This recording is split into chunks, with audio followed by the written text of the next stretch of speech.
Tratado de Metapsíquica, obra do médico francês Charles Richet, parte 3. Bom, quero deixar algumas considerações aqui, alguns apontamentos, etc. e tal.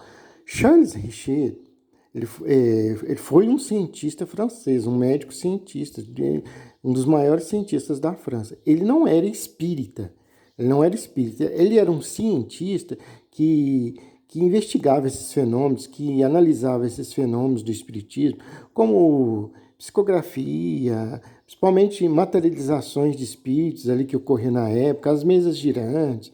Ele analisava esses fenômenos do espiritismo através da lente da ciência, através da visão da ciência. Então, algumas vezes, alguém pode pensar, por que esse cara está lendo obra de alguém que, de certo modo, até era um crítico do espiritismo? Isso não tem nada a ver. Eu quero mostrar que cientistas de outras áreas, cientistas ali como médicos cientistas, astrônomos, que eram cientistas também, que não tinha nada a ver com o espiritismo, eles estudavam esses fenômenos do espiritismo, eles faziam experimentos tal, para comprovar esses fenômenos do espiritismo, para ver como que o espiritismo é uma doutrina científica também.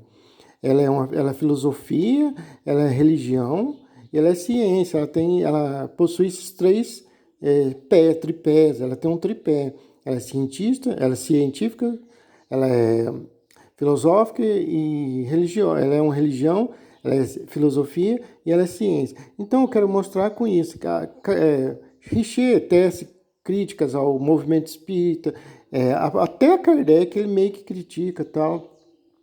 Mas é para mostrar que esses fenômenos eles sempre foram estudados. Então, e Richer dá o braço a torcer em muitos fenômenos. Ele fala que eles foram reais, que não tem como negá-los, etc. Para ver como que os fenômenos do espiritismo são reais. Alguém pode falar, isso é coisa de espírita que inventa isso. Para ver que eu estou lendo cientistas que não foram espíritas. Prestem atenção, vocês vão ver várias vezes durante a obra, não são poucas, inúmeras vezes, ele criticando os espíritas, criticando os métodos espíritas, criticando a doutrina espírita, critica até o próprio Kardec. Então, eu quero deixar isso claro.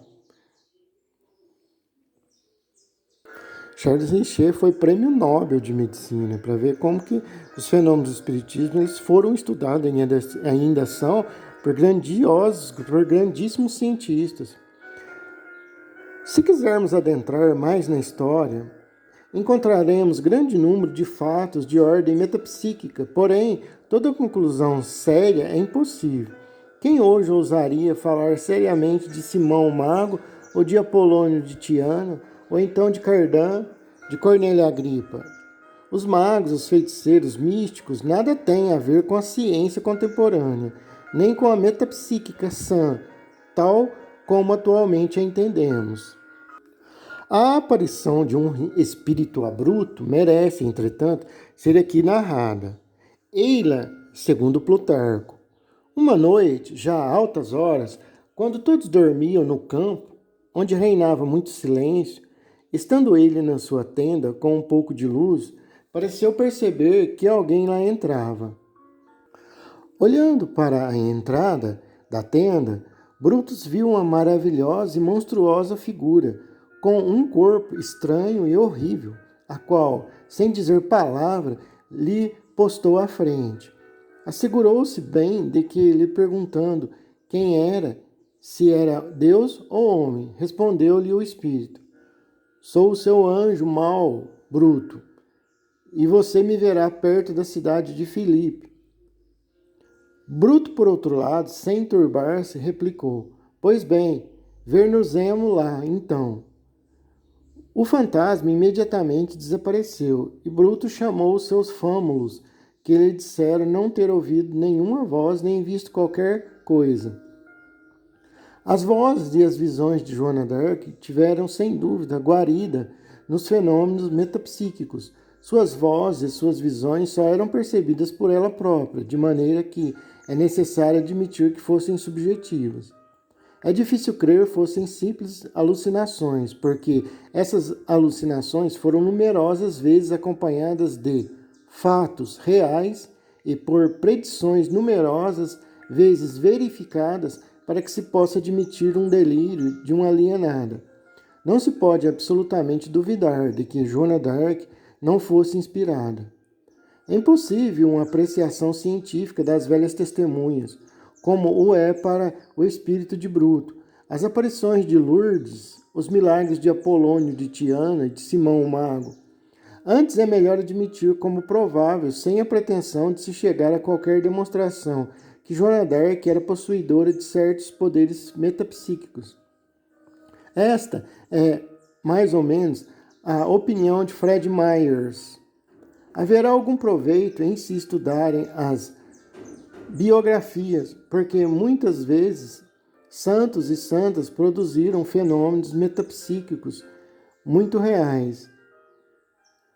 Haverá algum proveito em se estudarem as agiografias, porque muitas vezes santos e santas produziram fenômenos metapsíquicos muito reais. A auréola que cerca a cabeça, a bilocação, o cheiro de santidade, a incombustibilidade, a levitação, o falar em línguas estranhas, a profetização, acham-se nas vidas de muitos santos. São Francisco de Assis, Santa Teresinha, Santa Helena, Santo Afonso de Ligório, São José de Copertino. Deixe voluntariamente de lado a história dos estigmatizados, em geral.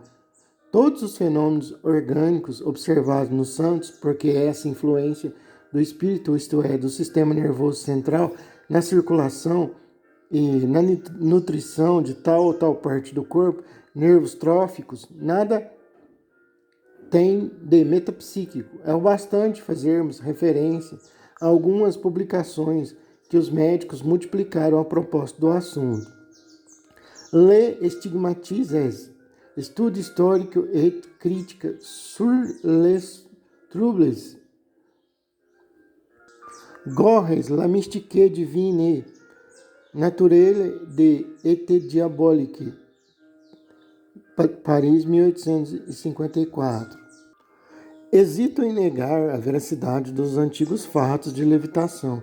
Gorres citou nada menos do que 72 casos. Não os citou ainda a todos, disse ele, mas é impossível saber até que ponto esses milagres são verdadeiros. O santo que teve levitação mais frequente foi, certamente, José de Copertino, beatificado em 1753, nascido em 1603 e morto em 1663. Os seus espasmos e as suas ascensões não foram somente, diz Gorres, presenciadas pelo povo e por religiosos de sua ordem. O Papa Urbano o viu um dia neste estado e ele não coube em si de admiração. José, considerando que se achava na presença do vigário de Jesus Cristo, caiu em êxtase, elevando-se acima da terra. Por muito tempo, tanto ontem como ainda hoje, se ridicularizou essas credulidades, levitações de santos, adivinhações de sonâmbulos, pressentimentos de morte por meio de sonhos, curas estáticas, estigmatizados, casas assombradas, aparições.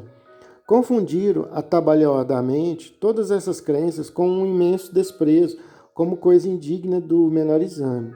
Parece-me que isso é falta grave. Nem tudo, seguramente, verdadeiro é nessas histórias, mas também nem tudo é falso.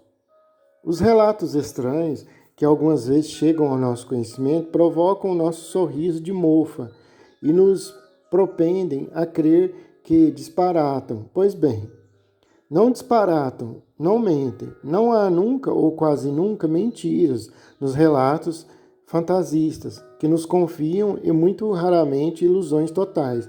Exageram, transformam, ajeitam as coisas, esquecem-se dos detalhes essenciais, ajuntam detalhes imaginários. Mas todas essas lendas contêm alguma parcela de verdade. Isso é um fato. Prova-nos a história das ciências que muitas vezes é necessário voltar até as ideias consideradas noutros tempos como pueris.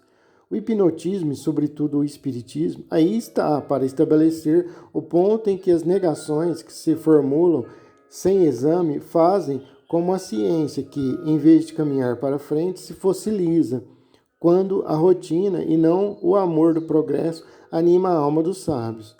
Mas torno ao livro de Gorres, muito completo, e sem que de uma credulidade sem limites para todas as lendas, das quais nunca, não haja dúvida, se há de tirar a quantidade de verdades que há nelas.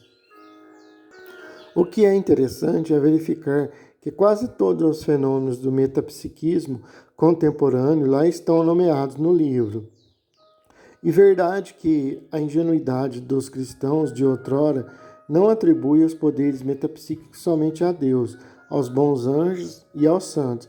Também fazem isto ao diabo, que ele é capaz, quando atua numa mulher, de fazer coisas do arco da velha. É quase tão poderoso quanto Deus e transmite ao atuar estranhos poderes, segundo essas pessoas lunáticas. Faculdade de conhecer os pensamentos ocultos, conhecimento de línguas estranhas e faculdades para falá-las, conhecimento dos acontecimentos futuros, etc. Esses são os fenômenos essenciais metapsíquicos. Não é, pois, absolutamente duvidoso que tanto para os atuados como para os santos tais fenômenos pudessem lá como cá manifestar-se em todos os tempos. Mesmo na antiguidade se faz menção às mesas giratórias, divinatórias. Tertuliano fala das cadeias e das mesas que profetizam, ajuntando que isso é acontecimento vulgar. Segundo Amin Marcelin, construiu-se uma mesa em que se pôs um vasilhame com as 26 letras do alfabeto. Um dos assistentes segurava um anel suspenso por um fio que se balançava por cima das letras. Anotava-se a letra sobre a qual ele parava, e dessa maneira se fazia uma consulta adivinhatória. A respeito da antiga magia e até da magia moderna, pode-se consultar com interesse o recente livro de J. Maxwell, Paris, 1901, Flammarion, sobre a possessão demoníaca. Wade et Clewell, com uma excelente biografia. Com referência à adivinhação na antiguidade, abundantes documentos foram reunidos na erudita obra de Boucher-Leclerc, Histoire de la Divination das Antiquités, volume 4, Paris, Leroux. O autor mostrou até onde os oráculos eram considerados como verídicos, citando Epicuro, que demonstrou a vanidade deles. Os antigos distinguiam a cleromancia, adivinhação pelos dados, que se fazia pela litobolia ou a triobolia, pedra ou seixo que se jogava ao ar e cuja caída se observava. Havia também a oniromancia, a ornitomancia, etc. Mas é difícil encontrar um único caso que, com certa probabilidade de premonições, tenha sido verificado pela ação desses augures ou desses oráculos. O próprio público não lhe prestava grande fé. A Pítia de Delfos, depois de ter feito recomendações favoráveis a Filipe de Macedônia, e naturalmente não sem algum interesse, dizia-lhe desassombradamente que era adivinha. A adivinhação por intermédio dos mortos era algumas vezes mais solene. Em suma, nada resta por saber da magia e da adivinhação antigas. Período magnético. Com Mesmer, tudo muda. Mesmer foi o iniciador do magnetismo animal, que, sem poder ser confundido com o metapsiquismo, está com ele estreitamente unido. Em 1776, Antoine Frederick Mesmer apresentou em Viena, como tese inaugural de doutoramento em medicina, um estudo sobre a influência fisiológica dos planetas. Durante 10 anos, de 1766 a 1776, estudou, refletiu, analisou, tentando combinar a astronomia com a medicina e procurando, sem rodeios, o espalhafato da publicidade. Em 1778, chega a Paris e no ano seguinte publica sua primeira obra dogmática. Compreendeu-se, desde logo, que se tratava de fatos novos e extraordinários. Acedeu-se à discussão, à Sociedade Real de Medicina, à Academia das Ciências e a faculdade intervieram. Ficou provado que, pelos métodos de Mesmer, um certo estado psicofisiológico era provocado e algumas vezes podia ser eficaz nas curas das doenças. A nova doutrina conquistou imediatamente numerosos adeptos, tais como médicos, magistratos, gentis homens sábios. Em breve, o magnetismo foi abertamente praticado, e isto graças, sobretudo, a Puezegur, que, modificando os métodos de Mesmer, criou, na verdade, em companhia de Elon e o naturalista Deleuze, bibliotecário da Biblioteca do Jardim das Plantas, o magnetismo animal, sonambulismo provocado, tal qual o conhecemos nos dias de hoje. Mesmer, adotando a palavra magnetismo, queria somente significar a ação à distância, como outrora Paracelso ou Goclênio, quando falavam da ação magnética dos astros ou da substância. É nesse sentido que Mesmer é mais metapsíquico do que o foram os seus sucessores imediatos. Com Puezegur, de Elon, Deleuze, a magnetização veio a ser, sobretudo, um processo terapêutico. Seja lá como for, já naqueles tempos, como nos de hoje, os fatos metapsíquicos, a ação à distância, a visão através dos corpos opacos, a clarevidência ou lucidez foram observados, mas, e isto é digno de nota, quase todo o esforço dos magnetizadores se limitou à diagnose e à terapêutica das doenças. Petetin, médico de Lyon, citou diversos fatos de criptestesia que ele explica ingenuamente por uma sensibilidade especial do epigastro. Um dos seus doentes, catapilético, quando lhe metiam uma carta no estômago, a reconhecia. Petetin foi um dos magnetizadores de antanho, que, com o maior cuidado, estudou os fenômenos psicológicos, ou por melhor dizer, metapsíquicos, os quais geralmente acompanham o estado de hipnose. O barão de Duputet e Rousson, médico no Hospital Geral e membro da Academia de Medicina, fizeram em 1825 famosas experiências acerca do sonambulismo provocado à distância. Um relatório memorável apresentado na Academia de Medicina de Paris apareceu em 1833, Rousson relator. Entre as conclusões a que chegaram, assinalarei as seguintes, que poderão parecer temerárias até nos dias de hoje. A vontade, a fixidez do olhar são o suficiente para produzir os fenômenos magnéticos, mesmo à revelia dos magnetizados. O estado de sonambulismo pode dar aso ao desenvolvimento de faculdades novas, designadas com o nome de clarevidência. Intuição, previsão interior. Pela vontade, pode-se não somente agir sobre o magnetizado, mas também pô-lo completamente em estado sonambúlico, obrigar seu espírito, mesmo contra a sua vontade, a deixar o recinto, indo para lugares de certa distância e através de portas fechadas. Vimos dois sonâmbulos distinguir com os olhos fechados objetos colocados diante deles, e sem lhes tocar, nomear a cor e o valor das cartas. Ler palavras escritas à mão ou algumas linhas de livros que se abriram ao acaso, tudo isso com os olhos vendados. Processou-se esse fenômeno justamente no instante em que se colocavam os dedos em suas pálpebras, impedindo-lhes a visão. Não obstante essas afirmações, o ceticismo dos sábios oficiais triunfou. O relatório de Rousson foi combatido, depois esquecido, e os fenômenos metapsíquicos dos quais se aproveitaram os romancistas foram negados ou antes menosprezados pelos homens de ciência. Na Alemanha, houve uma observação notável, como aquela de Frederica Halff, que Justinus Kerner, médico e poeta, estudou por muito tempo. Ninguém duvida que Frederica Halff não tenha sido poderosa médium. Ela via espíritos e era também médium de materialização. Um dia, diz Kerner, Enquanto eu conversava com seu irmão, disse-me: Silêncio, eis aí um espírito que atravessa o quarto e vai de encontro à minha mãe. Vi então, perto do leito de Frederica Ralph, uma forma indecisa, uma como que coluna luminosa, tendo o talho de um ser humano, o qual estava ao pé do leito da vidente e lhe falava em voz baixa.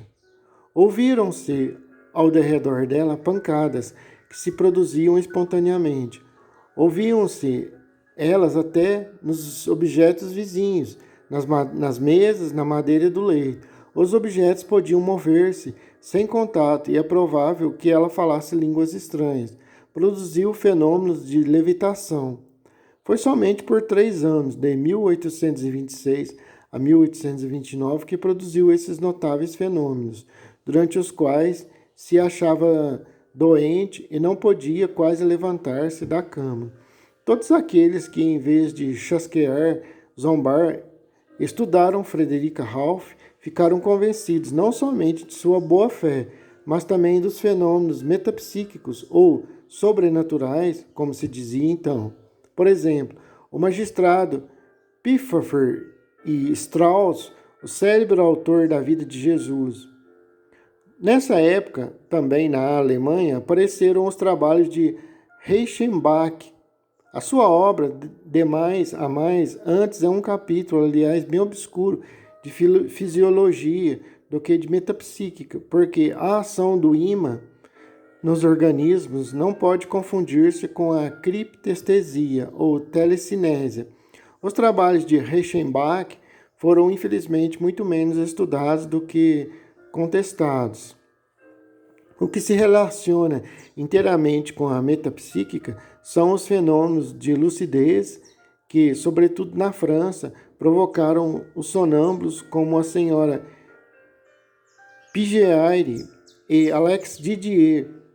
Entretanto, salvo honrosas exceções, os sábios e os médicos de 1830 a 1870 não se ocuparam do sonambulismo, senão para combatê-lo. Compreende-se muito bem o seu estado de alma. Fazendo comércio da chamada virtude terapêutica do magnetismo, numerosos sonâmbulos, lúcidos ou extralúcidos, estabeleceram-se com gabinetes de consulta em toda a parte, não só em França, mas também no estrangeiro. Tanto nas pequenas como nas grandes cidades, houve sonâmbulos em todas as feiras. O sonambulismo tornou-se até uma profissão, cuja moralidade era problemática. Os sonâmbulos tiravam a sorte pelas cartas, adivinhavam o futuro pela borra de café ou entregavam-se à quiromancia. A gente crédula os procurava e os sábios erguiam os ombros. De embrulho com essa moxinifada, a clarividência de certos sonâmbulos, como a da senhora Lenormand, senhora Pigeaire e Alex Didier, diminuía de valor e desaparecia sem embargo. Houve obras sérias. Período espirítico. Em 1847 sobreveio um acontecimento insignificante na sua aparência, mas na realidade de considerável importância, que introduziu no mundo fatos desconhecidos e doutrinas ainda não menos desconhecidas do que os fatos.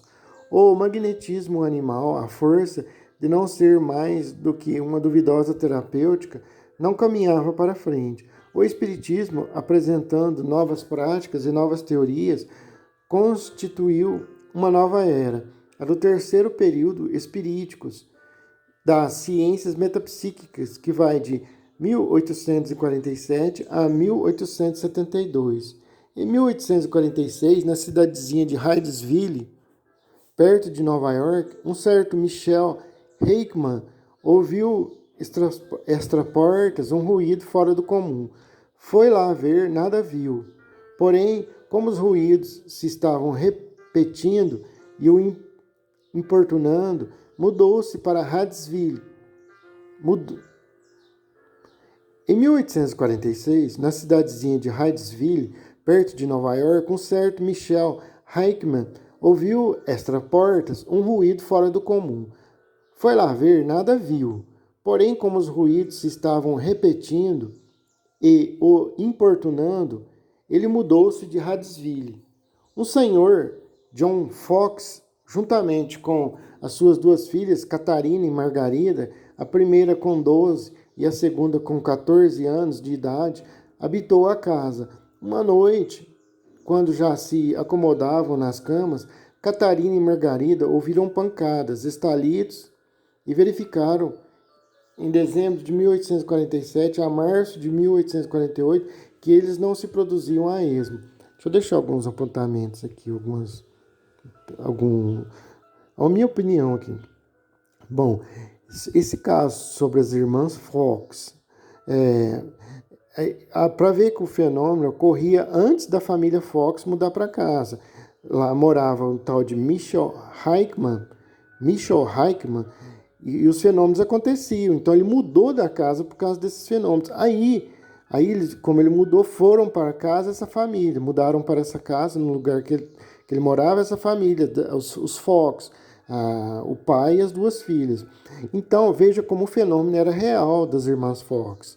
Ele era um fenômeno que ele já corria antes, com o Michel Heichmann. Ele já ocorria. Ele mudou, essas meninas mudou para casa com o pai e elas continuam percebendo os fenômenos. Muitas pessoas dizem que foi fraude das irmãs Fox, que elas inventaram tudo da cabeça delas, que não aconteciam pancadas, que não tinham fenômenos nenhum. Isso não é verídico. Elas eram médiums e presenciaram esses fenômenos. O que ocorreu é que elas começaram a receber dinheiro para tentar produzir os fenômenos. E também elas começaram a ser perseguidas na cidade e tal. Virou uma confusão. A cidadezinha era pequena, começou milhares de centenas de turistas ir para a cidade para presenciar esses fenômenos. E a cidade virou uma balbúrdia, virou um inferno. Aí eles pegaram os pessoal influente da cidade, mandaram elas falar que era tudo mentira. Convenceram elas, dando dinheiro, e convenceram elas a falar na imprensa que era tudo mentira, que elas que inventaram isso, que elas que provocaram essas pancadas, por causa dessas coisas que eu expliquei, essas questões. Mas, mais tarde, uma das irmãs veio e pediu perdão, dizendo que os fenômenos eram reais, que elas negou porque elas foram orientadas a negar os fenômenos. Os fenômenos desenvolveram-se em breve tempo. Diversas pessoas verificaram que os estalitos indicavam conhecer fatos tidos por segredos. Voltando aqui, que tinha morrido um rapaz, ou foi assassinado, não sei, nessa casa. Era um caixeiro viajante. Ele foi assassinado e o corpo dele foi colocado numa parede falsa, algo assim. Aí ele se comunicou com o primeiro morador, ele mudou, depois ele se comunicar com as moças. Era um caixeiro viajante. Tanto que é tão real a história que anos depois, acho que, não sei se eles já tinham mudado da casa, família Fox, mas eu creio que sim. Eles derrubaram a parede lá e acharam um esqueleto. Era o esqueleto do caixeiro viajante que tinha se colocado na parede lá. Comunicava que fazia esses barulhos na casa, lá batia nas paredes e tal. A família Fox, em agosto de 1848, deixou Hadesville para ir a Rochester. Leah Fish, a irmã mais nova de Catarina e Margarida, tomava parte com as irmãs nas manifestações espiríticas. Imaginou-se Isaac Post a construção de um alfabeto com o qual se podia conversar com as forças desconhecidas, que se diziam espíritos. A fim de se controlar seriamente os fatos apregoados pelas irmãs Fox, os quais dia a dia atraíam numerosa assistência, fizeram-se reuniões, algumas tumultuosas, outras entusiastas. O primeiro inquérito científico parece datar de junho de 1852, levado a efeito em St. Louis, Missouri. Parece que foi favorável. Entretanto, a família Fox não estava nada menos do que desinteressada. As experiências eram pagas e davam-se representações públicas, onde cada lugar tinha o seu preço, tal como um circo. Todos esses ensaios do espiritismo, o acaso, em primeiro lugar, depois um mercantilismo vergonhoso, tudo não passa de lamentável acontecimento. Houve qualquer coisa de parecido com a anestesia cirúrgica. Admirável descoberta levada a efeito também na América. Deveu-se ela ao acaso e, imediatamente, Horace Wells e Morton trataram de tirar a patente, bem como proveito pecuniário dela. Mas essa ganância do dinheiro não muda a realidade das coisas. Horace Wells e Morton não cogitaram de tirar a patente da sua máquina voadora. Houve qualquer coisa de parecido com a anestesia cirúrgica, admirável descoberta, levada ao efeito também na América. Deveu-se ela ao acaso e, imediatamente, Horace Wells e Morton trataram de tirar a patente, bem como o proveito pecuniário dela. Mas essa ganância do dinheiro não muda a realidade das coisas. Os irmãos White não cogitaram de tirar a patente da sua máquina voadora. Nem por isso a grandeza da sua invenção foi diminuída. Mas um impulso tinha sido dado. Na América e logo depois na Europa, a prática das mesas giratórias e a doutrina do espiritismo fizeram em 3 anos notável progresso. Como se deu em 1780 com o magnetismo animal, foi extraordinária em 1850 a mania das mesas giratórias. E puero será não vermos em tudo isso senão a consequência de uma enorme ilusão coletiva. De mais a mais, a credulidade fanática de uma massa cega e ignorante e a denegação chasqueadora de uma massa tão ignorante como cega vieram juntar-se às opiniões ponderadas e convicções estribadas na razão. Bom, esses mesas girantes, a pessoa que não tem familiaridade com o espiritismo nem tem. Mas o que é isso, mesa girante? O que significa isso, mesa girante? Acontecia o seguinte, nos salões de Paris, nos salões de festas, ali onde o pessoal se encontrava, sentava várias pessoas em volta de uma mesa, de mãos dadas, e a mesa começava a levitar-se, assim, as pessoas ficavam em volta de uma mesa e a mesa levitava, subia ao ar, movia para a esquerda, para a direita, para baixo, para cima, etc. Às vezes caía fora. Isso acontecia por causa da ação dos espíritos, né? Richer, ele não dá crédito no fenômeno. Kardec explica esse fenômeno aí no Livro dos Espíritos. Isso ocorria muito, virou um certo divertimento, uma brincadeira com algo tão sério que não deixa de ser algo comprovando que existe vida após a morte do corpo físico, virou uma espécie de divertimento, de passatempo. Aí depois o pessoal até esqueceu desse fenômeno, que eles usavam mais para passar tempo, era como um divertimento lá do pessoal lá nos salões de Paris, nessa época. Ficou brevemente provado que os fenômenos dos estalidos e da telecinésia podiam ser verificados não só com as irmãs Fox, mas também com outros médios. Nota, produziu-se um fenômeno interessante. Margarida Fox, que veio a ser depois a senhora Kane, confessou em 1888, no intuito de tirar proveito pecuniário, que se havia enganado outrora e que a sua produção fenomênica de mocinha inexperiente não passara senão de imposturas. A sessão em que ela fizera essa declaração foi tumultuosa e causou indignação em toda a assistência. A outra irmã, Catarina, que mais tarde veio a ser a senhora Joking e depois a senhora Spars, afeiçoada demais a mais ao vício do álcool, fez em Rochester, em novembro de 1888, a mesma declaração. Porém, em 1892, Margarida e Catarina, dando conta das suas confissões, retrataram-se. Nada prova esses fatos lamentáveis senão a fraqueza mental das médiuns. Pensando bem, quando se afirma uma coisa, não basta que mais tarde se diga que se mentiu. É necessário mostrar como se pode mentir e enganar. Um certo Blackman propalava que, por hábeis artimanhas e de parceria com J. A. Smith, enganou por muito tempo Gurney, Myers, Podmore e Sigwick, e que Mart Berald uma vez declarou outrora a um advogado de Argélia que havia simulado na Vila Carmen. Todavia, mais tarde negou tivesse feito essa declaração. Aliás, a afirmação desse advogado absolutamente não merece ser considerada. haveria um pequeno capítulo para escrever sobre as pseudo-confissões de médios. Entre as adesões, nenhum exerceu influência mais poderosa do que aquela do juiz Edmunds, senador, homem considerado nos quadrantes dos Estados Unidos, tanto pela sua probidade quanto pela sua sagacidade. Os médios, não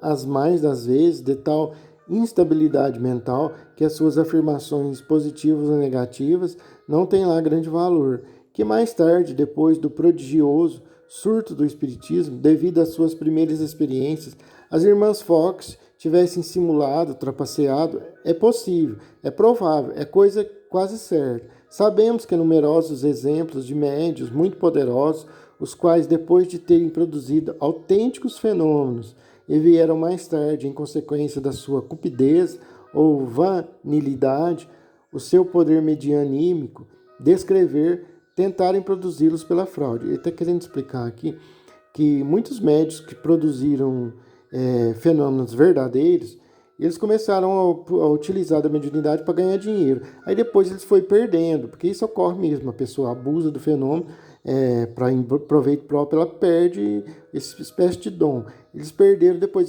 como eles não conseguiam mais produzir, eles queriam continuar ganhando dinheiro, eles começaram a usar de fraude. Ele está explicando isso. É difícil admitir que o fenômeno das pancadas, que certamente é verdadeiro, tenham sido de todo em todo inventado pelas irmãs Fox e desprovido de nenhuma realidade. Antes de 1847, nada se sabia das pancadas e dos estalitos. Vieram as irmãs Fox, duas meninotas, que se apresentaram fatos memoráveis e notáveis. Então, em todas as partes do mundo, esses mesmos fatos foram constatados e a sua produção se multiplicou.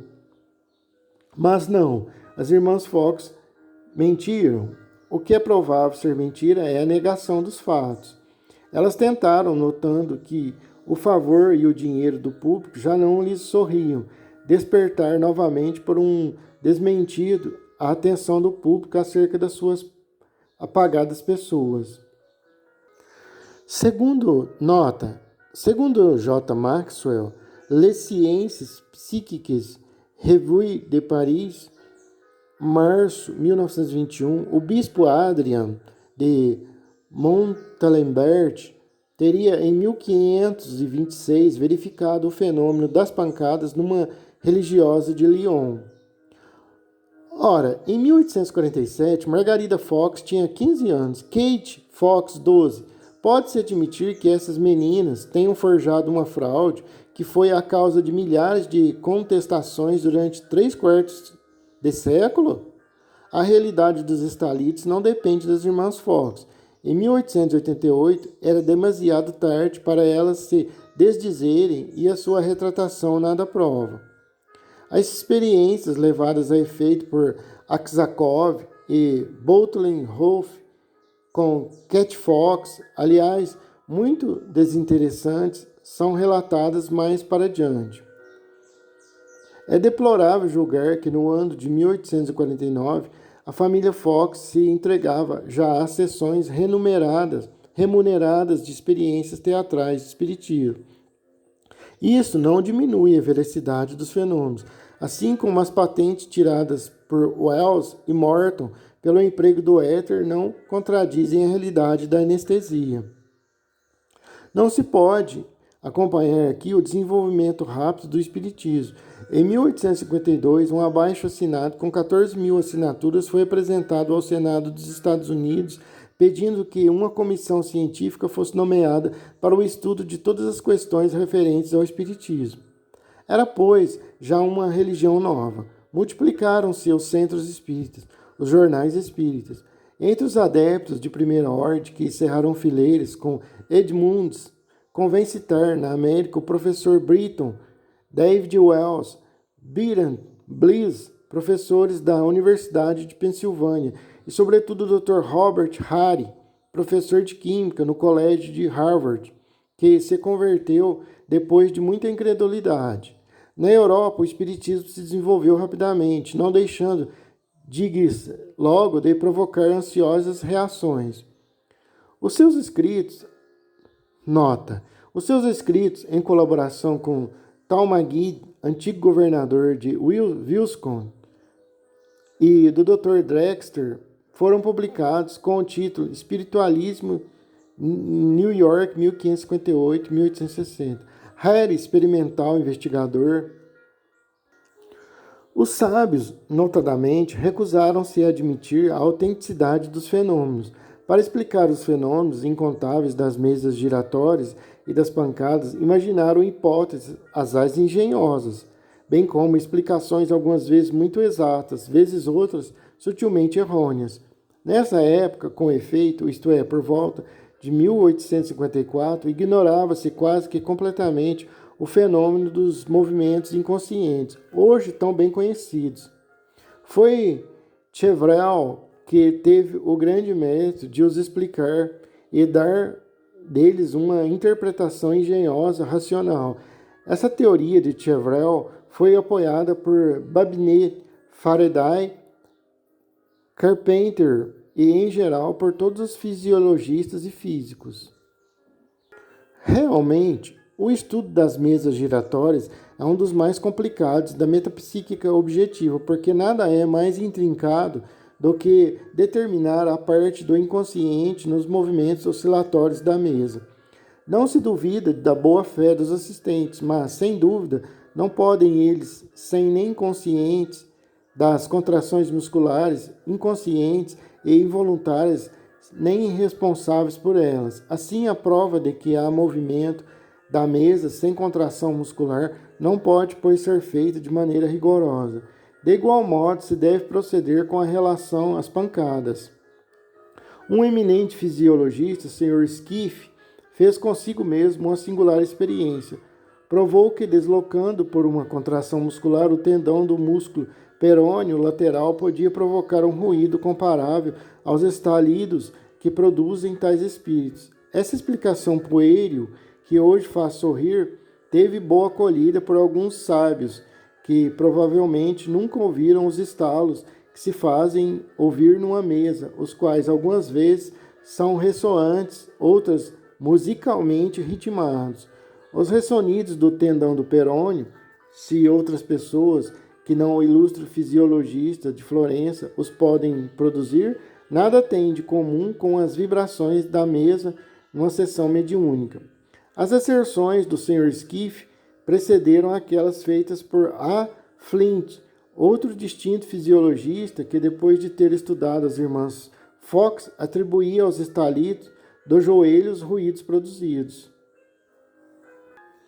A essas objeções infantis de ordem experimental, asaz acanhadas demais a mais, os espíritos responderam mal. Eles teriam podido, sem dúvida, responder como o fizeram mais tarde pelas experiências, mas responderam com teorias e com o ensaio de uma nova religião. É sobretudo ao Sr. Revile, doutor em medicina, quase nada conhecido com esse nome, Revile, mas célebre como pseudônimo de Allan Kardec, que se deve à teorização do Espiritismo. A teoria espírita de Revile, a teoria de Hippolyte Léon Denisard Revile é asaz simples. Não há morte para a alma. Depois da morte, a morte torna-se um espírito, a alma torna-se um espírito, o qual procura manifestar-se por intermédio de certos seres privilegiados que são os médios, capazes de receberem ordens e atuações de espíritos. Bom, vou deixar alguns apontamentos aqui. Como eu disse, Richer é um cientista, Charles Richer foi um cientista. Então ele analisa a doutrina, os fenômenos do espiritismo através da lente da ciência, através da visão científica, através dos olhos da ciência. Bom, ele diz aqui,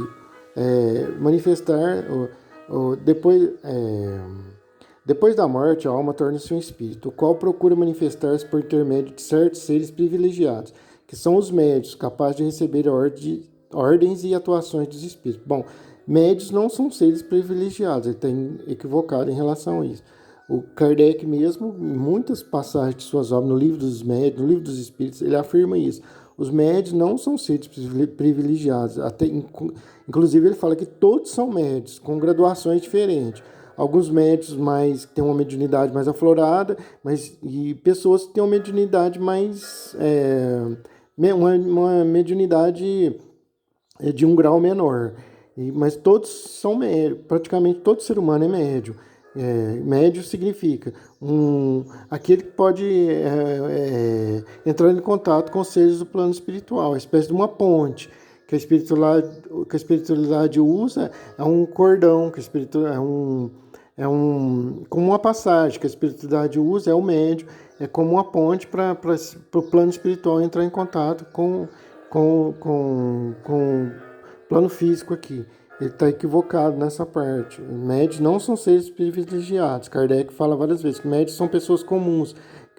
Por causa do seu organismo, elas têm essa facilidade. É algo meio que orgânico.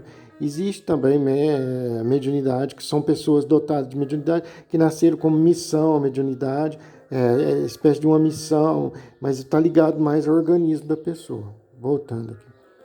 O espírito procura reencarnar-se, isto é, renascer sobre a forma de um ser humano, o qual ele é a sua alma. Todos os seres humanos, como já o pensava Pitágoras, passam por fases sucessivas migratórias. O seu perispírito pode, em certas circunstâncias excepcionais, materializar-se. Espíritos conhecem o passado, o presente e o futuro. Tá? Não é bem assim também.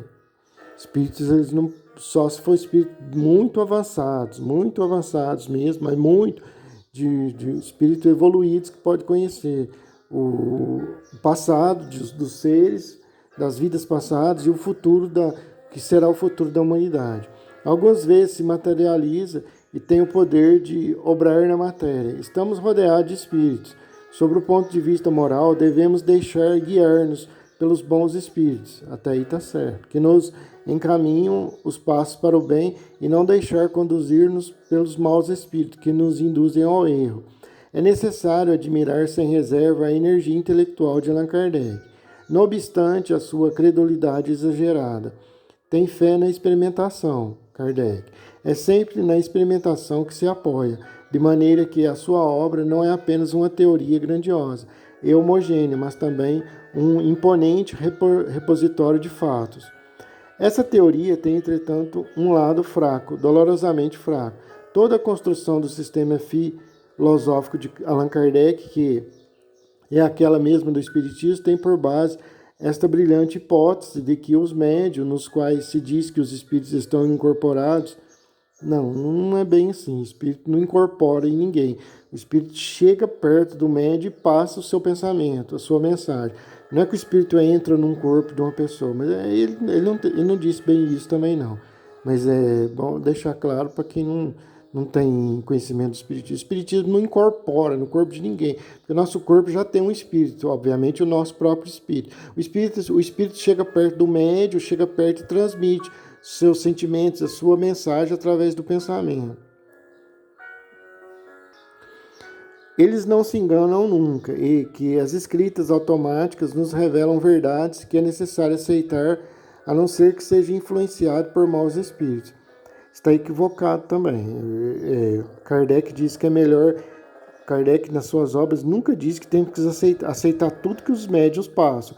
Kardec, inclusive, diz ao contrário disso. Ele diz que é melhor negar, jogar por terra, não aceitar 1000 verdades do que aceitar apenas uma mentira. Kardec era sério a esse ponto, era rigoroso a esse ponto, de dizer que é melhor jogarmos por terra, descartarmos, que os espíritos evoluídos concordam até com isso, que eles acham melhor jogarmos por terra 1000 mensagens deles, dos espíritos sábios, evoluídos e verdadeiros do caminho do bem, jogar por terra, não aceitar 1000 verdades do que acolhermos apenas uma mentira. Kardec chegava a esse ponto. Não tem nada, nenhuma obra de Kardec dizendo que todos os médios estão certos, temos que aceitar. O Espírito diz que é o Espírito está dizendo que é um Espírito evoluído, que é uma mensagem positiva, que temos que aceitar isso. Não, Kardec fala sobre os espíritos pseudo-sábios, que tentam enganar e que através da mensagem lendo com muito rigor ali a mensagem, analisando metodicamente a mensagem, que vamos saber se é de um espírito bom ou de um espírito enganador. Nessas condições, se acompanhamos a teoria de Kardec, seremos também levados a aceitar como dinheiro contado todas as divagações do inconsciente, as quais, salvo exceções, dão sempre mostra de um muito primitivo e poeiro inteligência. É um erro bem grave construir uma doutrina com as palavras dos tais espíritos, que são pobres espíritos. Da mesma maneira, é Allan Kardec certamente o homem que, no período de 1847 a 1871, exerceu a mais intensa das influências, abrindo um rasgo profundo na ciência metapsíquica.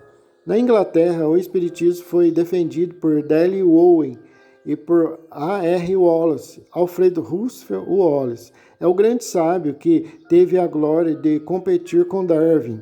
Não temeu entrar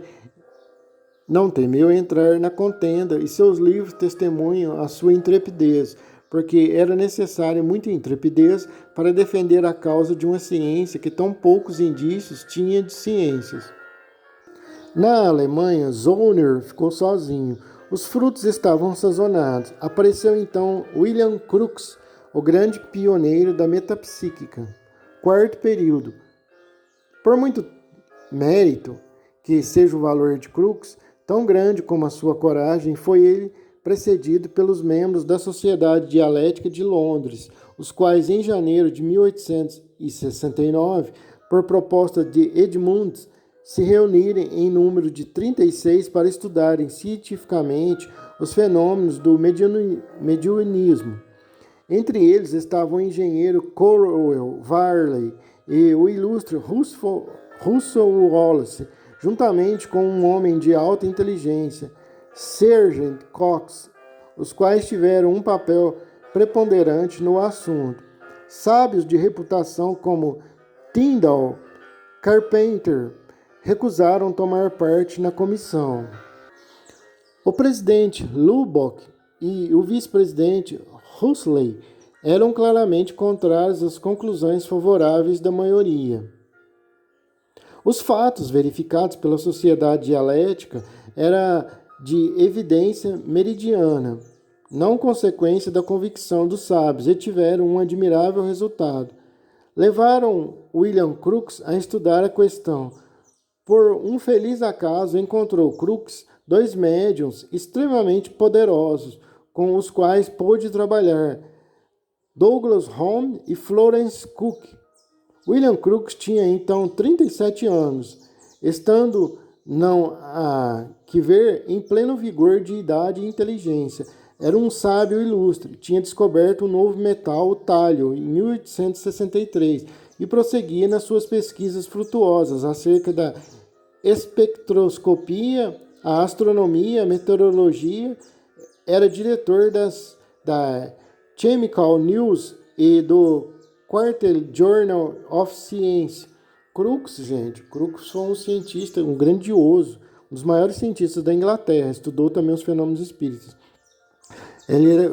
Crookes foi tão grandioso que ele recebeu mais prêmios do que Steve Hawkes, aquele que ficava na cadeira de roda, o físico astrônomo, para ver a grandeza de Crookes, para ver a grandeza dos sábios, dos cientistas das bases espíritas ali, que estudaram no início do espiritismo ali, que fizeram os experimentos espíritas. Vejam a grandeza dos realizadores dos experimentos espíritas ali do começo do espiritismo.